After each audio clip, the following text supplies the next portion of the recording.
Bélier, bonjour et merci de me rejoindre sur ma chaîne pour une nouvelle lecture intuitive générale. J'espère que vous allez bien malgré les événements et j'espère que vous avez passé un bon mois de mars. Les béliers, pour ce mois d'avril, vous changez complètement d'état d'esprit et vous allez enfin retrouver la maîtrise avec le roi d'épée. Ça fait quelque temps les béliers que vous êtes un petit peu écrasés par le poids des événements, que vous avez du mal à vous reconnaître, à vous retrouver dans votre situation, dans les actions que vous faites. Voilà, j'ai l'impression que les béliers, vous vous êtes un petit peu perdus en chemin. Vous avez dû composer par rapport à un contexte qui ne vous correspondait pas forcément. Ça fait quand même quelques semaines que ça dure, mais là, enfin, pour ce mois d'avril, vous retrouvez votre personnalité, vous retrouvez votre tempérament de feu, votre caractère avec ce roi d'épée et c'est plutôt une bonne nouvelle. Parce que le roi d'épée, il règne en maître sur le monde par la pensée, il est puissant et il est autoritaire. Donc ça correspond au tempérament des béliers, n'est-ce pas ? Comme je vous l'ai expliqué, ça fait vraiment longtemps qu'on est un petit peu écrasé par le poids des choses et là on va enfin retrouver sa vraie personnalité, son véritable état d'esprit, un esprit plus autoritaire dans le sens où vraiment vous allez savoir ce que vous voulez. Le roi d'épée, c'est un personnage qui commande, qui dirige, qui est un leader, qui est un chef d'entreprise. Donc c'est vraiment cet esprit de relever les défis, les challenges, de retrouver l'adrénaline qui vous a manqué ces derniers temps parce que peut-être que vous vous sentiez un petit peu éteint à l'intérieur, sans motivation, un petit peu dans une sorte de passivité, comme si vous subissiez un petit peu les événements. Mais voilà, les choses sont en train de prendre fin. Vous sortez un petit peu de ce cocon léthargique pour pouvoir enfin vous retrouver, vous les béliers, dans toute votre force et dans toute votre splendeur. Donc ça, c'est très bien. Vous allez vraiment retrouver cette adrénaline qui a manqué. Et ça va être nécessaire parce que c'est l'état d'esprit dont vous avez besoin pour remporter vos victoires, vos défis, mais en restant rationnel et objectif. C'est-à-dire que là, il va falloir utiliser votre côté logique et laisser un petit peu la sphère émotive de côté. Et surtout en restant juste et loyal, parce qu'on sait que en général, les béliers sont des personnages quand même qui sont difficiles à corrompre. Ils ont des caractères entiers et loyaux. Et donc vous retrouvez vraiment toute la plénitude de votre personnalité et de votre tempérament. Si toutefois cette lecture de base vous correspond, si elle vous fait écho, j'ai mis à disposition une extension qui va vous permettre d'approfondir, de détailler cette analyse basique. Vous avez toutes les infos dans la barre d'outils en dessous de cette vidéo pour accéder au lien et donc accéder à la page de l'extension pour un petit peu approfondir cette lecture. Les influences en jeu, mes chers béliers, pour ce mois d'avril, on a le valet de coupe. Bon, alors c'est plutôt bien parce que le valet de coupe, il va dans le sens du roi d'épée. C'est-à-dire que le roi d'épée, vous retrouvez votre autorité, vous retrouvez la maîtrise des choses, votre tempérament, votre personnalité de fonceur, de créateur, de challenger pour relever des défis. Et ça tombe très bien parce que le valet de coupe ici, c'est quand même cette notion de commencer quelque chose, un nouveau projet, une nouvelle situation. Le valet de coupe, c'est vraiment cette énergie créative. Ça me fait un petit peu penser au battleur d'ailleurs, le nouvel élan, le nouveau commencement, le nouveau départ. Mais le valet, c'est aussi quelque chose qui est encore, qui n'est pas encore mature, qui n'est pas arrivé à maturation. On est vraiment dans le démarrage, dans le commencement de quelque chose. Le valet de coupe vous demande de travailler avec votre intuition et de vous fier à elle. Mais attention parce que les coupes sont quand même très caractéristiques de la sphère émotionnelle. Et ici, il va peut-être falloir contenir vos émotions. Et je fais de nouveau référence à notre roi d'épée qui lui est très mental, pragmatique, logique et rationnel. Parce que c'est vrai que les béliers, on a tendance un petit peu à s'enflammer par nos passions, par nos émotions. Et donc ici justement l'objectif ça va être de contenir ces émotions, c'est-à-dire ne pas devenir colérique, ne pas être imprévisible, mais vraiment avoir cette notion de gérer ses émotions. Parce que comme je vous l'ai dit, nous les béliers on a tendance un peu à s'emporter, à s'enflammer. Donc là il va falloir vraiment adopter cette attitude du roi d'épée et écouter sa voix intérieure, son intuition, rester connecté à cette petite voix intérieure pour trouver votre chemin et vous lancer dans une nouvelle situation avec conscience, mais vraiment en restant dans une mesure modérée, tempérée et sans se laisser envahir par des émotions, par de la colère, vraiment en restant pragmatique, rationnel et dans une construction logique. Dans les évolutions à court terme par rapport à cet état des lieux de votre situation, on a la 6 d'épée. La 6 d'épée, c'est une carte qui est intéressante. Alors, elle parle d'elle-même. Vous voyez ici, donc on a une fenêtre, une sorte de grande porte, une grande fenêtre.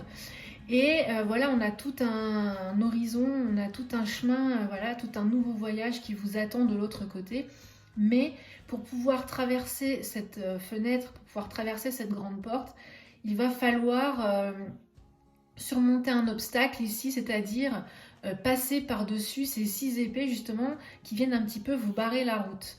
Et bien c'est exactement ce que cette 6 d'épée ici indique, c'est que pour pouvoir traverser cette porte et aller de l'autre côté pour rejoindre un petit peu vos objectifs, pour rejoindre de nouveaux horizons, il va falloir supprimer ces 6 épées, trouver un moyen de passer par-dessus, et donc ça implique de devoir prendre des décisions. Parce que, une nouvelle fois, ici on est dans les épées, donc on est quand même dans le côté très intellectuel, mental, dans la logique, dans le côté objectif. Et ça va justement vous demander d'avoir une analyse impartiale et objective de la situation. Mais dans tous les cas, il va falloir ici prendre conscience des actions à effectuer pour un meilleur avenir. La 6 d'épée, comme je vous l'ai expliqué, ça montre justement le fait de couper avec une forme de lien et de créer une transition. C'est-à-dire que là, c'est une obligation de prendre une décision, même si ça suscite une certaine nostalgie, une certaine tristesse, un certain, comment dirais-je, le fait de devoir abandonner quelque chose à regret. Hein, c'est un petit peu cette idée-là. Mais là, c'est une nécessité, comme je vous l'ai dit, c'est une obligation de vraiment laisser quelque chose d'important derrière vous, comme si c'était un petit peu la meilleure option. Et c'est ça qui va vous permettre justement d'aller de l'avant, de pouvoir franchir ces 6 épées. Et dans tous les cas, ce qu'il faut se dire, c'est que cette perte, elle sera remplacée de toutes les manières par une situation qui sera beaucoup mieux pour vous et qui va s'améliorer. Donc ici, ça montre qu'il faut savoir accepter des changements dans la vie et des décisions difficiles, justement pour pouvoir avancer et pour pouvoir progresser. Il ne faut pas avoir ce sentiment de crainte, parce que des fois, on se laisse retenir par des éléments du passé, on a du mal à s'en détacher, mais là, il va falloir faire un compromis qui sera au final payant. Ça fait un petit peu penser à la carte de l'arcane sans nom, où on est obligé de passer par une transition, une transformation un peu difficile, mais justement pour en récolter que des meilleurs fruits. Le conseil des cartes par rapport à cette situation, on a le monde. Donc c'est très très intéressant ici, et ça fait vraiment référence à notre roi d'épée juste au-dessus. Parce qu'ici, le monde, c'est vraiment le conseil, voilà, de vous accomplir et d'être ce que vous êtes réellement. Et c'est ce que le roi d'épée, c'est votre état d'esprit, c'est ce que le roi d'épée nous indique pour ce début du mois d'avril. C'est voilà, retrouver son autorité, retrouver son esprit challenger, retrouver voilà l'esprit dur, l'esprit fort du bélier, l'esprit fonceur du bélier. Et c'est voilà vraiment le conseil des cartes ici, c'est de retrouver ce que vous êtes pour pouvoir vous accomplir réellement comme vous êtes. Ensuite, le monde, c'est aussi une très belle carte dans le tarot, puisque c'est l'apogée de la réussite. Et c'est surtout cette notion d'enfin prendre votre place. Parce que là, vous êtes peut-être resté trop longtemps à côté de ce que vous incarnez réellement, vous n'étiez pas là où vous deviez être dans tous les cas.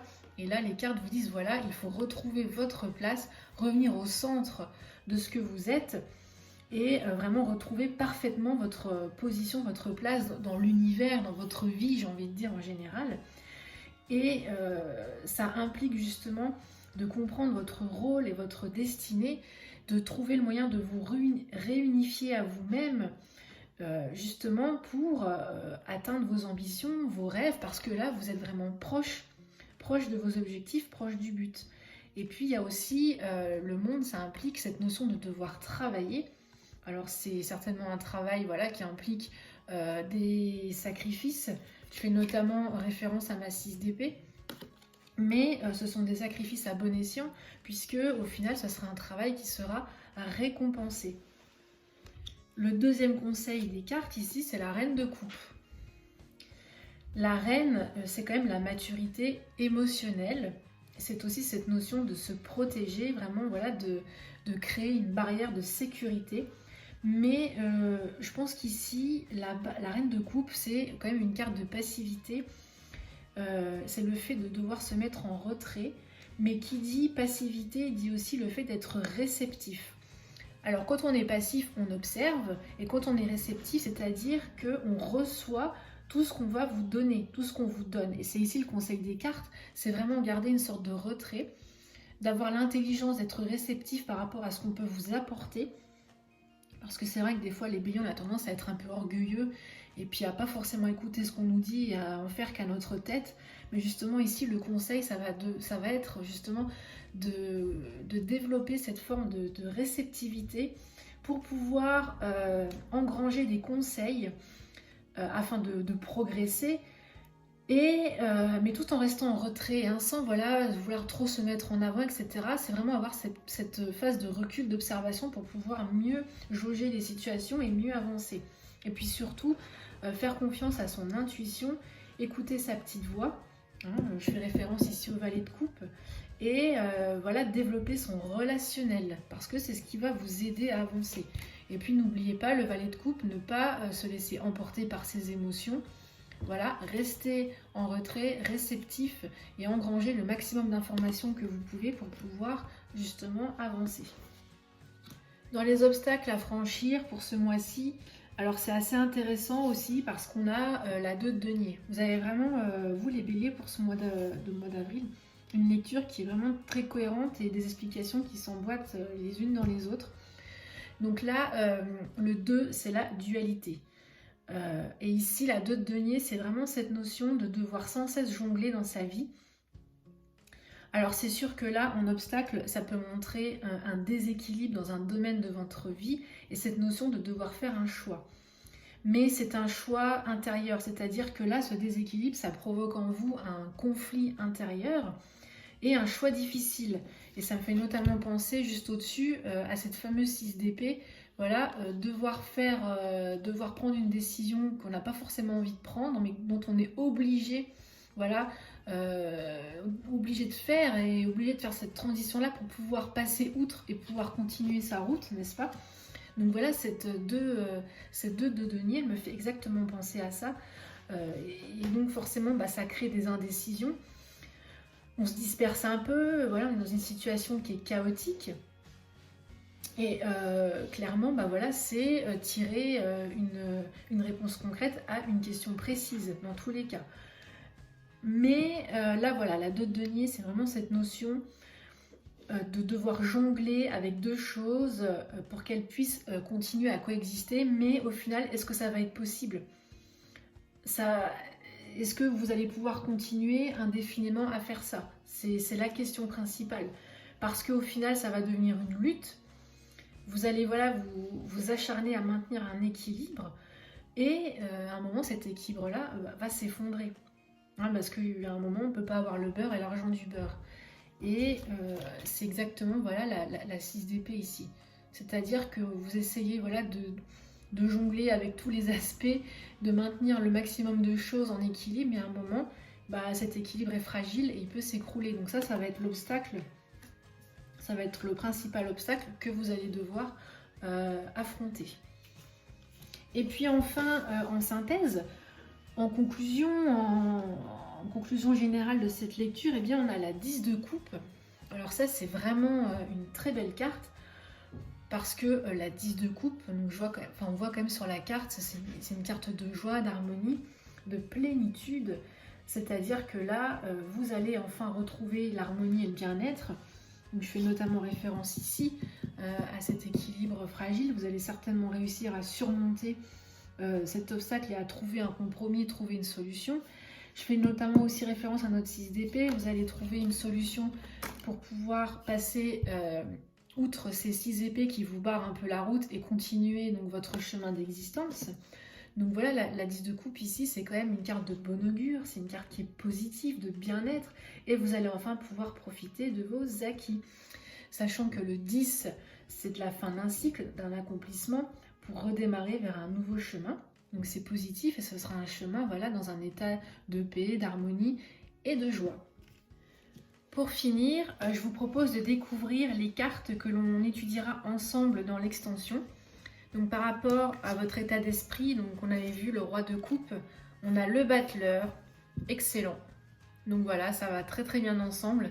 Nouveau départ, nouvel élan. Vous retrouvez vraiment vos talents. Pour les influences en jeu, on avait donc notre fameux valet de coupe et la 8 de denier. Et oui, le travail. Et ça ne vous fait pas peur les béliers, le travail. Ensuite, avec la 6 d'épée, voilà, cet obstacle à franchir pour pouvoir continuer à avancer. Et oui, on a la 4 de denier. Voilà, on verra ça ensemble. Par rapport au conseil, le monde, retrouver son centre, retrouver voilà, sa place. On a la 10 de denier, excellent. Ça, c'est très bien. Hop, ensuite, avec notre reine de coupe, notre deuxième conseil pour ce mois d'avril.